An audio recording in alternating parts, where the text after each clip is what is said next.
study of Islam. One statistic that I ran across here recently, which is kind of why we're engaged in this study in the first place, talking about in Europe, Western Europe particularly, that the number of churches that are very poorly attended and churches are closing altogether across Western Europe. And I'm not saying every church, but there are a lot of churches actually closing for lack of attendance. At the same time, 420 mosques have opened across Western Europe. So the influence of Islam is growing in Western Europe, and we can probably figure that we are behind them on that, but it is growing here, which is why we are looking at this. Recently a question was asked of me, can we legally stop Islam from moving into the United States? No.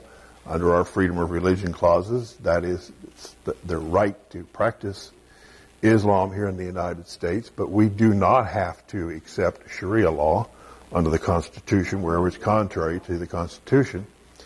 And I think that's part of why we're studying this here today, is to raise the questions, what should we do as a result of Islam gaining more and more influence here in the United States as it goes on? And thinking about that as Christians, I personally think, because I am a Christian, that we have a superior religion, and therefore it is a matter of messaging, and that is the battle that we need to be engaged in messaging. In many of the Islamic countries, they do not permit Christianity to be taught there. But we do here, we allow Islam to be taught here. That is a constitutional right. And so is Christianity. And so we need to do a better job of messaging and getting across the idea that the Christian religion and faith is a superior one to Islamic. And that's perfectly legitimate that we be doing that. If you remember last time, we kind of finished up with looking at the biblical roots of the Islamic religion, looking back at Isaac and Ishmael, and then Jacob and Esau, seeing in both cases that it was not the firstborn son that the law would have provided that would receive the blessing and the inheritance, but it was the secondborn. In the case of Isaac and Ishmael, Isaac was the one from whom God said the blessings would come, and he was the secondborn. In the case of Jacob and Esau, it was Jacob who was the secondborn and who God said the blessings would flow through. He made promises to both Ishmael and Esau materially, but not the promise that went through. And I want to just look at that a little bit this morning as it develops into the New Testament. If somebody would turn to the book of Galatians, chapter 4, and I guess when I say somebody, that seems to fall to Bruce. Chapter 4, verses 21 through 31 talks about this very thing. Tell me, you who desire to be under the law, is it working? I think so. I think it is. Either that or the battery's gone dead in this. Tell me. It doesn't sound like it is. It worked just a little bit ago. Satan's is here.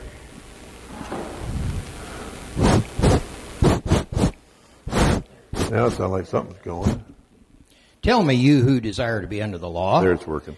Do you not hear the law? For it is written that Abraham had 2 sons, the one by a bondwoman, the other by a free woman. But he who was of the bondwoman was born according to the flesh, and he of the free woman through promise. Which things are symbolic? For these are the 2 covenants, the one from Mount Sinai, which gives birth to bondage, which is Hagar. For this Hagar is Mount Sinai in Arabia, and corresponds to Jerusalem, which now is, and is in bondage with her children.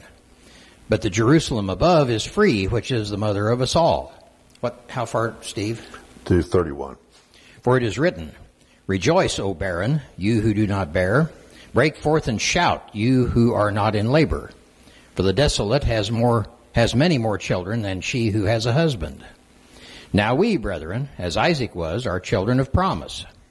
But as he who was born according to the flesh then persecuted him who was born according to the Spirit, even so it is now. Nevertheless, what does the Scripture say? Cast out the bondwoman and her son, for the son of the bondwoman shall not be heir with the son of the free woman.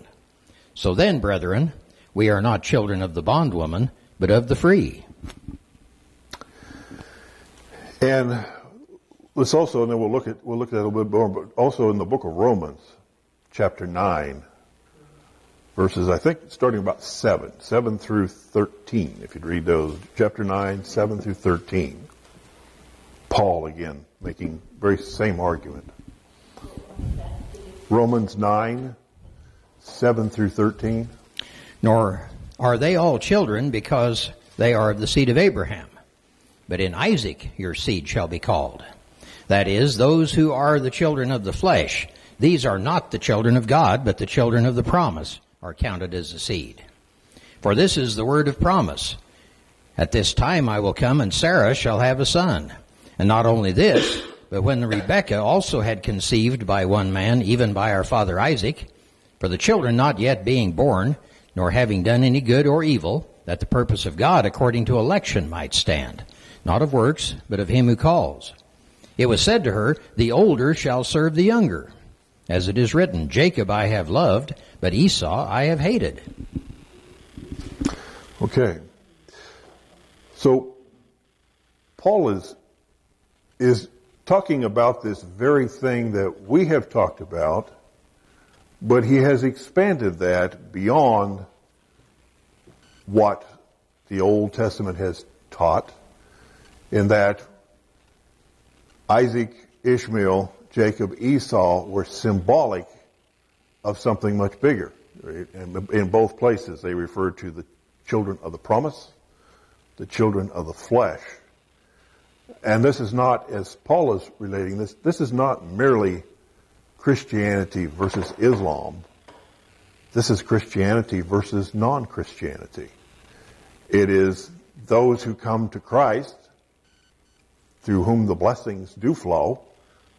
They flowed from Abraham down to Isaac, down to Jacob, and on through the lineage, leading eventually to Christ, which was the ultimate promise that God had made back in Genesis chapter 3, I think verse 15, that someone would be coming to correct this situation. And as the Bible tells us, that Jesus was the way, the truth, and the life. No man comes unto the Father except through him. So those who accept that idea, whereas Jesus told, was it Martha at the tomb of Lazarus? Martha or Mary, I don't remember which it was. One of the two sisters, that I am the resurrection. He who believes in me shall never die. And he is dead, believes in me, he shall live again. That's where it comes down to. Are you a child of the promise? Have you followed the promise that God made and willing to accept God's decision on this? Or are you going to go your own way and be a child of the flesh and say, no, I reject that, just as Adam and Eve did at the Garden of Eden when Satan challenged them? Are you going to listen to God, or are you going to make your own decisions of what's right and wrong? That's where it comes down to. Those who follow God and his Messiah, children of the promise. Those who do not and choose to go their own way, children of the flesh. And like I say, that's not just a Christianity versus Islamic situation. It's a Christianity versus non-Christian conflict that is raised there. And God is the one who makes the decision as to how it's going to be. Doesn't make any difference whether we think it was fair or not that Isaac was blessed and not Ishmael. Doesn't make any difference whether we think it was fair or not whether Jacob was blessed and Esau was not. Doesn't make any difference if we believe it's fair for Christ to be blessed and someone else was not. That was God's plan. And we're faced with that decision. Do you accept God's plan or don't you? Are you a child of the flesh? A child of the promise? Let's look at in one more I'll have you do here, Bruce, if you don't mind, in the book of Isaiah, chapter 53, verse 6. Isaiah 53, 6. All we like sheep have gone astray. We have turned every one to his own way, and the Lord has laid on him the iniquity of us all. And that is what has happened. That's what Adam and Eve did. Like sheep, they went astray. They went their own way. That's what Cain did. That's what Nimrod did at the Tower of Babel. That's what mankind has done down through the generations. That's what we face even today. Those who decide in favor of Jesus Christ, because God said that's the one, or those who decide against Jesus Christ and go their own way, like sheep. That is the ultimate battle that we're facing. And that's the conflict between Christianity and Islam. It's just like it would be Christianity versus Buddhism, Christianity versus Hinduism, Christianity versus humanism. Whatever ism you want to put in there, it's the same thing. Who decides what is the right way? Does God decide it? Does someone else decide it? Are we like sheep? Do we go our own way and make our own decisions? That's the conflict that is set up. And so that has its roots very much back into the Old Testament as a symbol of exactly what we're talking about. Okay, let's move this morning, advance a little bit. Let's kind of look at history now of Islam so we can get a little better understanding of it, where it came from, and let's kind of look at the rise of Islam. And that began back in the 6th century AD with a man by the name of Muhammad. He was born, and there's his birth and death, the dates are not necessarily exact, because given the time period and given the area, in a geographical area, some of the records aren't all that complete and totally accurate, so there's some degree of confusion depending on which source you look at. But he was born somewhere around 570 to 580 AD. And he lived somewhere around 63 to 65 years when he did die. During that time period, and keep in mind, the New Testament was mostly written by the time we got to the 1st century AD, or at least the 2nd century AD, because I think the book of Revelation is written about, they believe, around 95 AD. So certainly by the beginning of the 2nd century AD, the entire New Testament would have been written, and so it would have been a good 400 plus years old by the time Muhammad appeared on the scenes. And add to that, the Quran did not appear in its entirety until about 100 years after Muhammad's death. So we're talking about the Quran coming on the scene probably about 550 years or so after the New Testament was written. And, of course, if we go back to the Old Testament, much, much later than the Old Testament, which some of it started probably as far back as 2000 BC. The book of Job is considered to be the oldest book of the Bible, and that Job probably was a contemporary of Abraham. And although we don't know exactly when Abraham lived, it's estimated somewhere around the 2000 BC time period. So the Old Testament would have been virtually 2,500 years old by the time the Quran first eventually appeared. Muhammad was orphaned at a fairly young age, was raised by an uncle, but he was not raised in poverty. The uncle was fairly wealthy and kind of the aristocratic class, did have influence. And so Muhammad was raised in that environment. In that time period of the 6th century AD, politics and religion were in great flux. There was a lot of turmoil going on in that area. There was a lot of turmoil in both Judaism and Christianity. There was a lot of corruption going on. Idolatry was kind of the dominant theme of the area at that time. And it was kind of into that political and religious turmoil that Muhammad was born. He grew up, and then he was married when he was about 25 years old to a 40-year-old widow who was wealthy. And he lived under those circumstances for some period of time. It wasn't until he was around 50 years old that he began having dreams or visions, and he was not certain as to the source of these dreams or visions. In fact, as I understand it, he initially attributed them to what they call the jinn, which in the Islamic faith is somewhat like our demons. I don't know if they're full-fledged demons, but they are kind of beings that are pretty ornery. At least you could say that can do a lot of things. And that, of course, that's the basis of some of the folklore about the genies and some of their tasks. He originally thought that's who it was.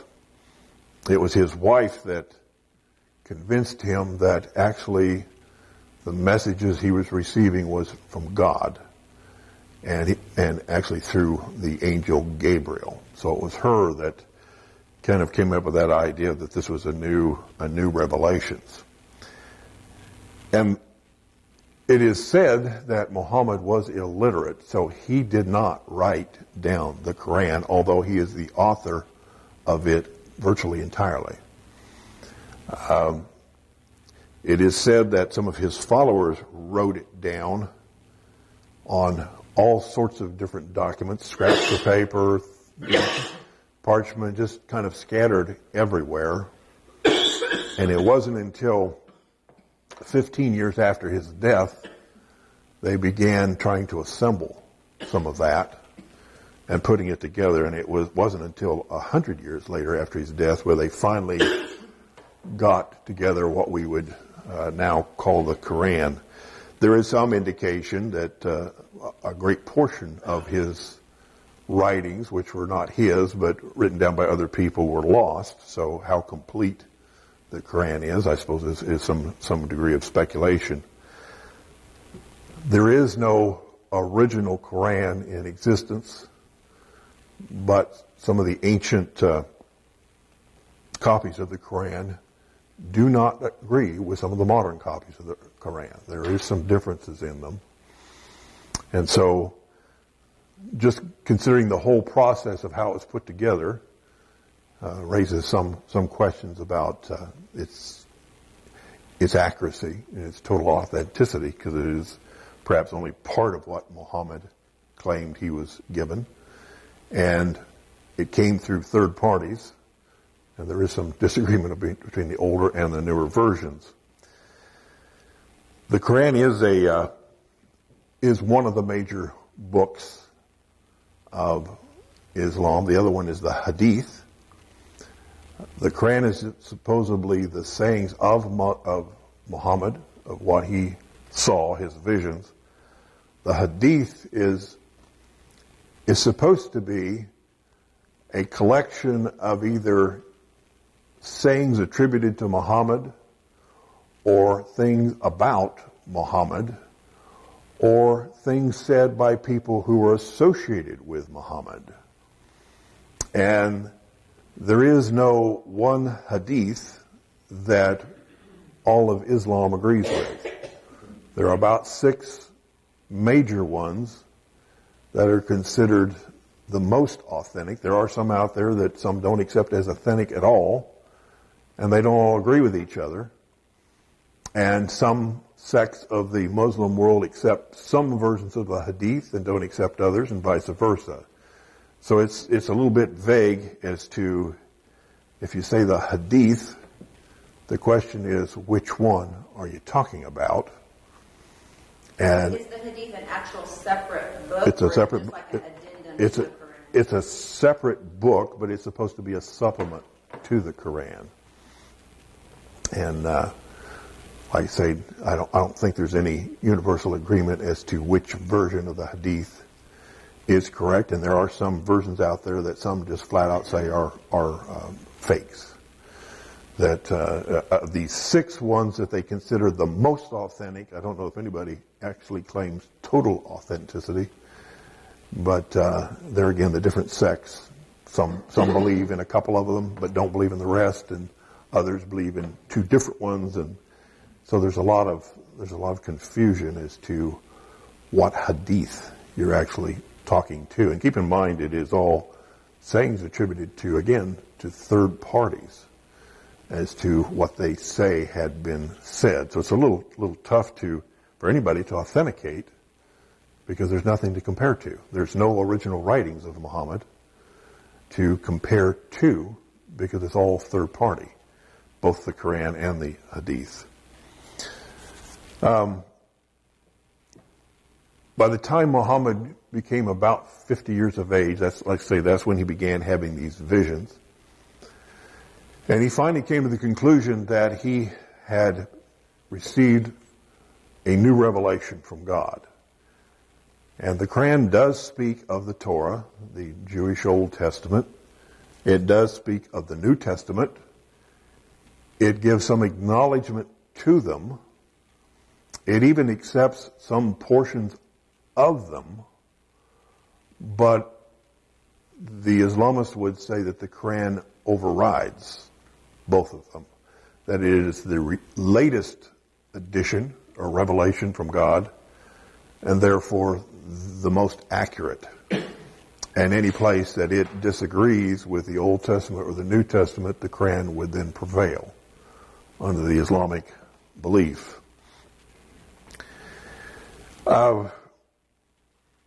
As time went on, when Muhammad first presented this idea of this revelation, he lived in Mecca. And it was not well received. The growth of what was eventually to become known as Islam was relatively slow. And his initial pronouncements were relatively peaceful. And that lasted for about 3 years or so. Like I say, it wasn't getting off the ground anywhere. And he was eventually forced out of Mecca by the citizens there and fled to Medina. And then his writings, or at least his sayings, started becoming more violent. And as he got older, and as you go through the Quran, it moves from somewhat peaceful to more and more violent as you go through. So it changes its characteristic in itself as you go through it.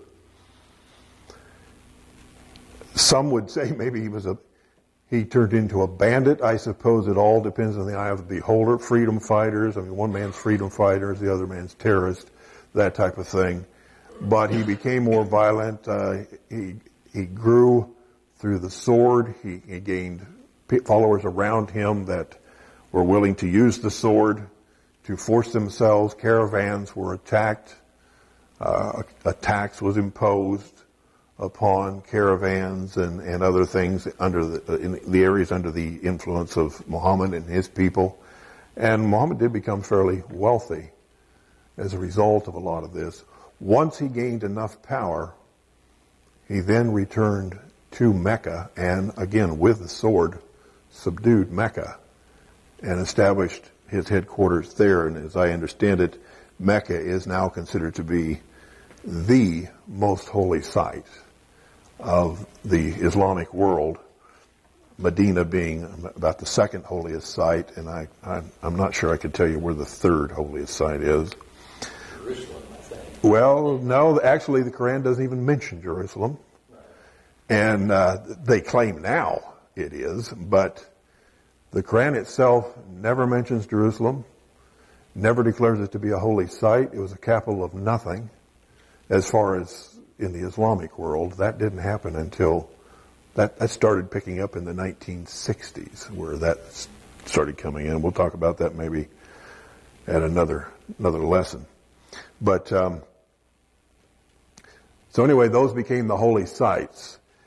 Prior to Muhammad and his rise, there was out of the religion of the Baal religion, which you see the Baal religion all over the Old Testament, a lot of what were considered the pagan gods were out of the Baal religion, manifested itself in many ways. Astar and some of those individuals were out of the Baal religion. There was what's called the cult of the moon god. They had 360 gods, and the chief god of those was named Allah, and he was called the moon god. And eventually, through the Islamic religion and through Muhammad, that was pared down to just one God, Allah being the God. And so it has its roots back in that.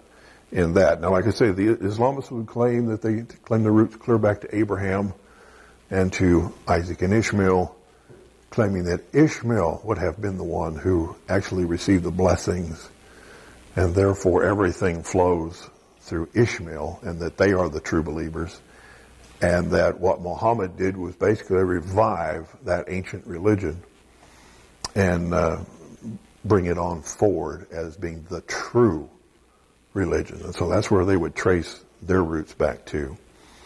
Steve? Yes. When Mecca is the most holy site, what exactly does that mean? It would be like for the Jews, Jerusalem is their most holy city. That's what Islam would claim for Mecca. I believe they have to do. They're supposed to. There's like 5 pillars of the faith.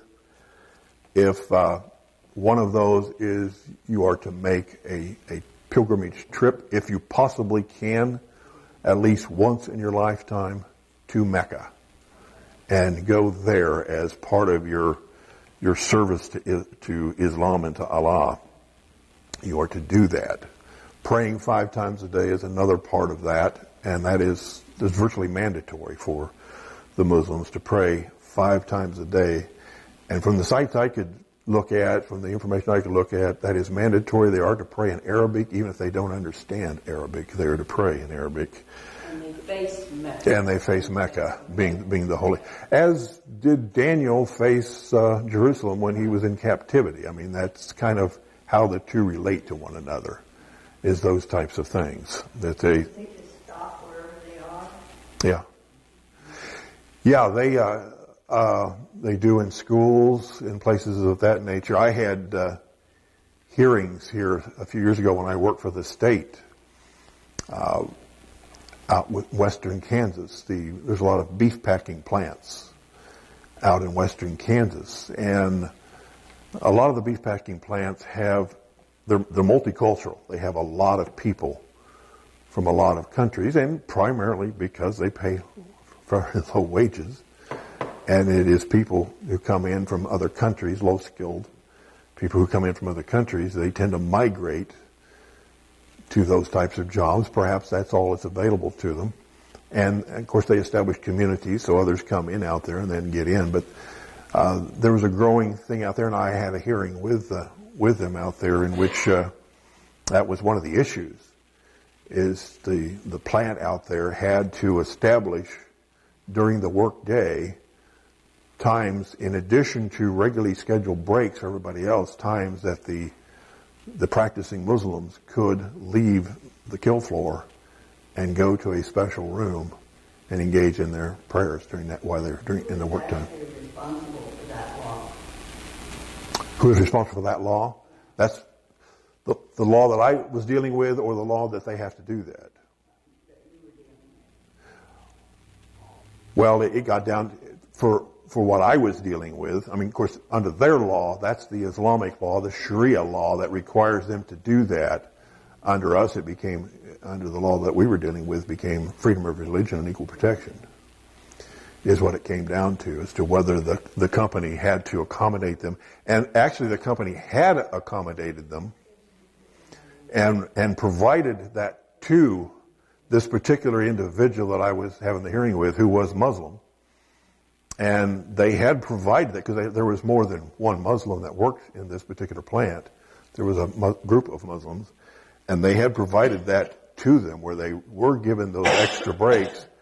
But the argument got over what they were supposed to let their foreman know when they were leaving the floor to go do this. And the argument was this particular lady had failed to do that and just left without notifying anyone.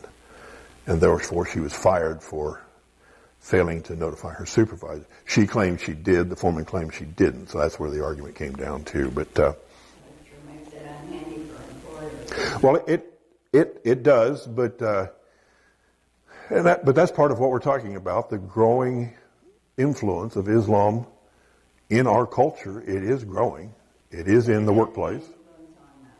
The colleges were they're partially. I know part of it's the left, the big part. But does that have anything to do with shutting down the conservative speaking? I don't. I think that's a separate issue, shutting down the conservative speakers. That's just a liberal versus conservative. So I don't think Islam could be blamed for that at all. But what side they stand on? That I don't know what side the Muslims would stand on that particular issue.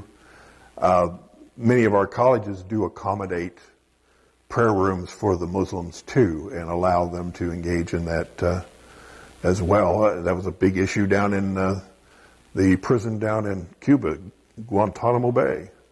That prison down there for the jihadi terrorists were also provided that same thing, a prayer room and a place to pray 5 times a day, and a Quran, and it became a big issue there as well. So that's why I say that's why we're having this whole discussion, is the influence of Islam on the Western culture and how it impacts us is a growing situation. Whether a person thinks it's good, whether a person thinks it's bad, whether a person is neutral on the issue, it is a growing impact. And it's something we need to seriously think about as to how will we deal with it, because it does affect employers, it does affect schools, it's affecting our law, it's affecting lots of areas.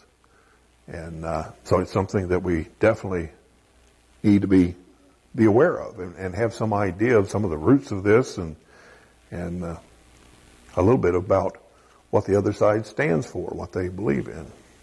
What could a person do about it? Well, I think what a person can do about it is what I talked about at the very beginning. Legally, can we prohibit people from practicing Islam? No. Nor am I advocating that. It's freedom of religion. Our Constitution clearly protects that. Can we permit Sharia law to come in and override American law? Our Constitution does prohibit that. So yes, we can do that. But there are some places that are ignoring that. Of course, there's many places the Constitution is being ignored in a lot of areas, and this is only one of them. But I think we have to do a better job as Christians. Like I say, I see nothing wrong. There's people get very upset over if you say anything negative against Islam. There's a movement we'll talk about when we get to it called Chrislam. We'll talk about that, a melding of the two together. That is a movement that is growing in the United States as well, and we need to think about that. Is that a good thing, a bad thing, what? But the thing of it is that from my perspective, if you don't believe in your religion enough to believe it is right and all others are wrong, then you don't have much of a religion, a faith, whether you're a Muslim or whether you're a Christian. I assume the Muslims would have the same thing. If they truly believe in their faith, then I would expect them to say, yes, we're right and Christians are wrong. Because as we'll see when we get there is a substantial differences between the two. Not like we're being told that there's great commonality between the two. No, there are some substantial differences in the core values. And we'll get into some of that, and I'll even cite some of the text out of the Quran that show this clearly.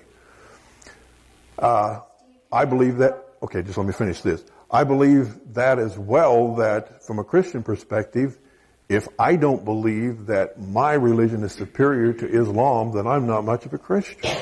I don't have much of a faith. I really don't believe in anything if I just believe in, religion is just whatever.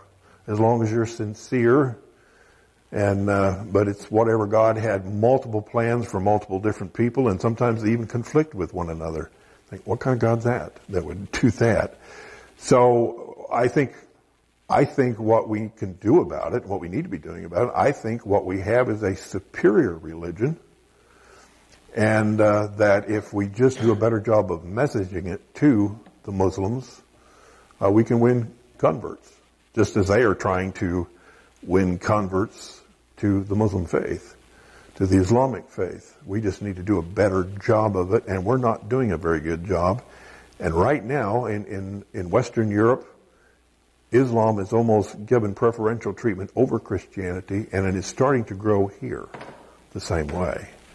And so we need to be careful to guard against that. If we're truly going to have freedom of religion, then it has to be equally applied to both. Yes, Melanie. I'm just confused about it. So when he first, I just wanted to synthesize that thought. When he first had the visions, he thought that it was Gabriel and God. Well, then he attacked Mecca, and he kind of incorporated this Baal religion into his visions? Or how did that all of them come about? When he first had the visions, he wasn't sure of the source. And he actually thought it might be these jinns.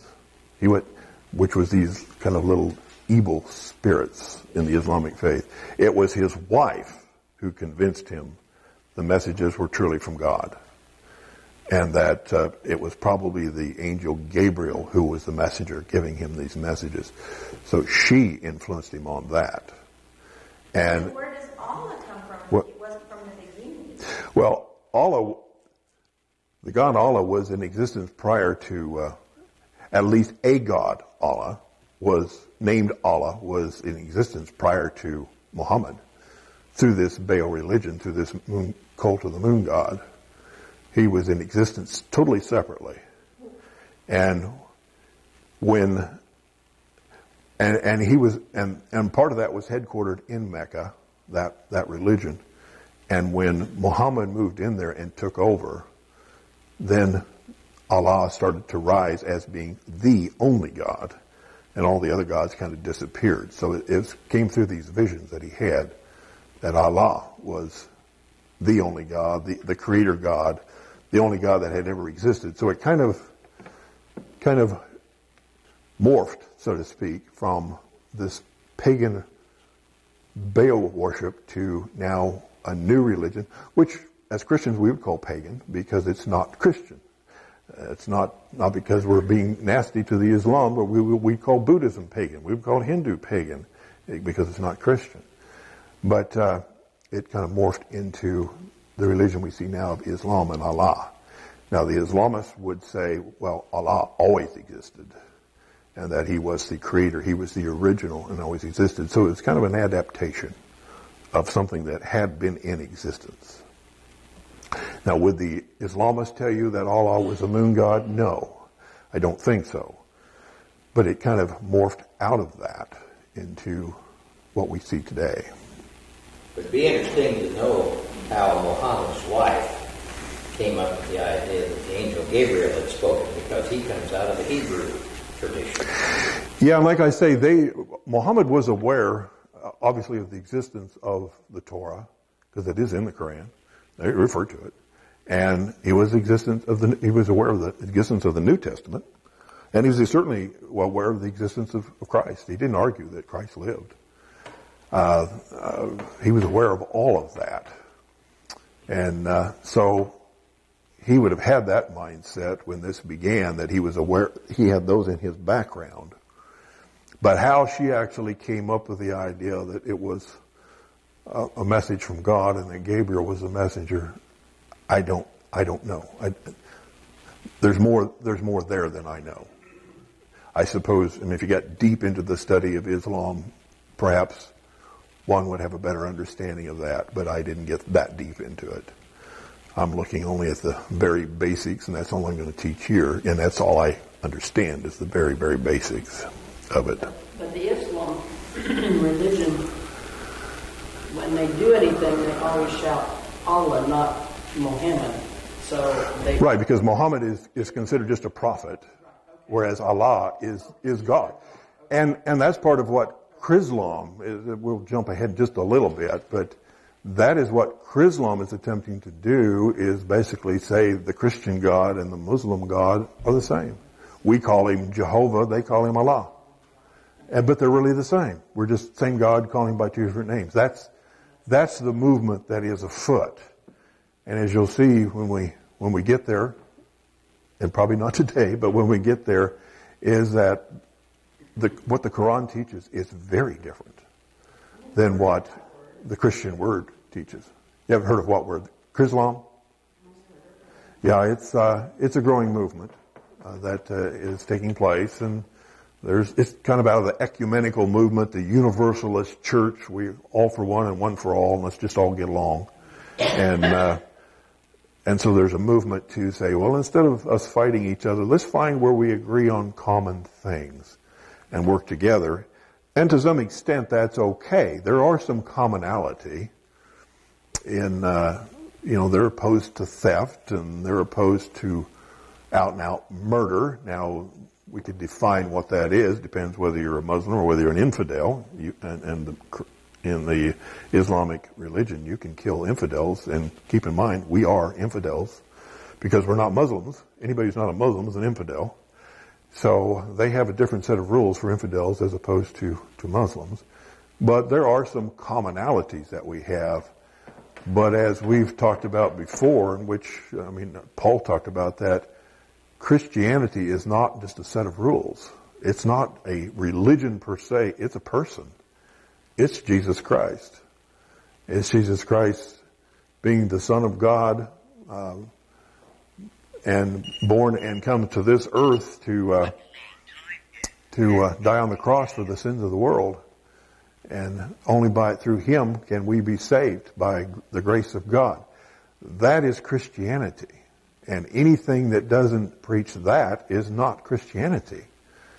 And so there would be even some Christian people who claim to be Christians who don't preach that, by Paul's definition, would say, you're not Christian. Well, as we'll see when we get there, Islam teaches, although Jesus was a real person, and they do agree in the Quran, he was born to Virgin Mary. They call him, interestingly enough, Isis. That's who they call. Jesus is Isis. And in the Quran, and wherever they refer to Isis, that's who they're referring to as Jesus. That he was born of a virgin, Mary, that he lived a sinless life, and that he performed miracles, but he did not die on a cross. And he was not the Son of God, and he did not ascend to heaven and as a sacrifice to mankind. They say, that's true. And anybody who believes it is an infidel. They'll clearly tell you that.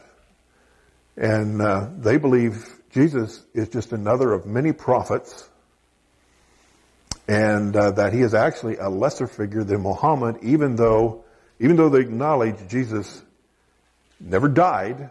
They believe he just ascended to heaven. He never died, he didn't go to the cross. But they'll acknowledge he was born of a virgin, he lived a sinless life, he performed miracles, he never died. With Muhammad, they will claim Muhammad was not sinless. He was not born of a virgin. He performed no miracles. He made no prophecies. And he is dead. They'll point you to his grave in Mecca, to the grave where Muhammad lies dead. But they'll say he's a greater figure than Jesus Christ. That he's elevated above Christ in the hierarchy of Islam. So that's what we're dealing with. So that's why I say the two are not compatible, because they would say that our core value, the very existence of Christianity itself, is not true. There's a verse that basically says that the whole scheme of Jesus dying on the cross and being buried and resurrected was faked. That it just was somebody who looked like Jesus who went through that, but it wasn't really Jesus at all. And they claim when Jesus will come back again someday, and he'll tell everybody that guess what? While I was gone, I converted to Islam, and all of you Christians are wrong. And you need to convert too. That's what Islam teaches. So when you get down to that core value of Jesus Christ, it doesn't make any difference what else we believe in common. We don't believe in the fundamental core of Christianity, so how can there be a melding of the two? How can there be this Islam movement that's legitimate? Because we have diametrically opposed central theme, Jesus Christ, and totally disagree with who he is. And yet that movement is growing, and people will say that Islam and Christianity are equivalent, just another way to heaven. Our former President Obama said that. Many people have said that. It's just another way to get to heaven. It's not wrong. It's not, neither one are right or wrong. They're just alternative ways to get to heaven. What kind of a God would say, now to you set of people, Jesus is the only way. To you set of people, no, Jesus was nothing. You're just a prophet. None of that happened. It was all a lie. What kind of a God would do that? Who would want to believe in such a God? There is such a thing called integrity. God is the essence of integrity, and integrity means not double-minded. Well, that's a double-minded God at best. That, no, it's not, it's this way for this group, but it's not that way for this group. And then we have the Hindus and the Buddhists over here, something totally different. But they're all okay. They're all from God. I just don't see how you can logically put that together. Well, Francis says we all pray to the same God. Yeah. So it's growing. Western Europe is growing in influence there, and it's a growing movement here. That people are saying that we're all praying to the same God. It's all the same, just different practice for different people. That's why we should be having this discussion as Christians and deciding, is that true? Is there truth to that, or should we be resisting that? And if we resist, how should we resist? That's why we're having this discussion. So if we all pray to the same God, is the gist of that they all just have different names, like God and Allah are the same, right? Just different names. Right. That's what the Chrislam, in fact, Wycliffe, which is a well-known, well-established for centuries now, Bible translator, well-respected. They are producing a Bible that has virtually taken the name of Jesus out. And everywhere it says God, they put in the word Allah. They're trying to say, well, we can get along. Let's get along. We're really talking about the same thing here. We're talking about God. We're just calling him different names. And so, well, why would the same God tell different things to different people under different names? That's why I say I don't. That doesn't make any sense. But that is a movement that's taking place, and we have to be aware of that as Christians. And there are people called Christians who are accepting that and saying, "Oh yeah, we think maybe that's right." Well, how steeped in Christianity are they? How much do they really believe in Christianity? If they're willing to accept that, yeah, it's just God by another name. Like I say, it makes no sense. It makes no sense at all. You know, the scary thing about that is, and use a word I like, referring to the left now, they call them snowflakes. They have the idea that if, we can just all get along, we'll be fine, they'll leave us alone, and we don't have to worry. The Muslims, on the other hand, will accept that because they can lie, they can do whatever they want. In their mind, if we can get into this Islam thing, we've got them half whooped. Yeah, because Islam does teach that lying to promote Islam is perfectly acceptable. Particularly a Muslim lying to an infidel. If you can do it to advance the cause of Allah, if you can do it to convert the non-Muslim to Islam, it is perfectly acceptable to lie. And that is a teaching of theirs, that is an acceptable practice. And I've talked to some missionaries who have worked in Islamic countries, and they say that's quite common. I remember talking to, what was their names? I want to say Spriggs, not Spriggs, the ones that went to the Philippines. The husband and wife, we used to sponsor in this church. Spriggs, yeah. I remember talking to them. And see, they work with the Islamic group over in the Philippines. And I remember him telling me, he said, for example, he said, you could talk to one of them and say, okay, I need to have you come over and mow my lawn on Saturday, and pay them. Would you be willing to do that? And in their culture, it was more unacceptable for them to say no than it was to lie. So he said they could tell you right to your face, yes. Knowing when they said that, I have no intention of coming over to do that. But that was more acceptable in their culture than it was to tell you no. That was considered very rude to do that. So he said you never knew when they told you yes whether that was going to happen or not, because that was perfectly acceptable in their culture. So it's They've been using the word white supremacy quite a bit on the news. Mm-hmm. That's a scary word. Yeah, that's almost a separate issue. A lot of this gets mixed together because sometimes the liberals use the Muslims to advance the cause, and people are using each other and all sorts of things, and they all seem to have a common goal. Sometimes the extremely liberal don't like Christianity, so they're willing to work with Muslims to try to downplay Christianity. So there's a lot of complexities here and a lot of politics involved. And keep in mind, Islam is not just a religion. In the nations where they're at, it is a state-sponsored religion. It's basically political, it's economic, and it's religious. It's the whole ball of wax in many of the Islamic countries. It's not just a religion. So, and also keep in mind, there are people that call themselves Muslims because they're born in an Islamic country where it's against the law not to be a Muslim.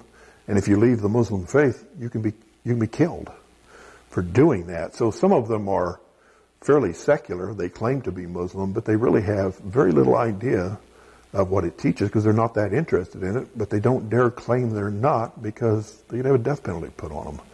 And they don't know different because they're born in an Islamic country, so they just claim it as, I'm an Islam. There's a lot of those. It's what we're talking about with some of these that want to kill and the terrorists and stuff, which the Quran does teach. They are the hardcore radical groups, and that's a fairly small percentage that is actually engaged in that, 10% or less. But with nuclear weapons and things of that nature, it can be a very significant bunch. So, well, I've run clear over, so let's stop there, and we'll pick up next time.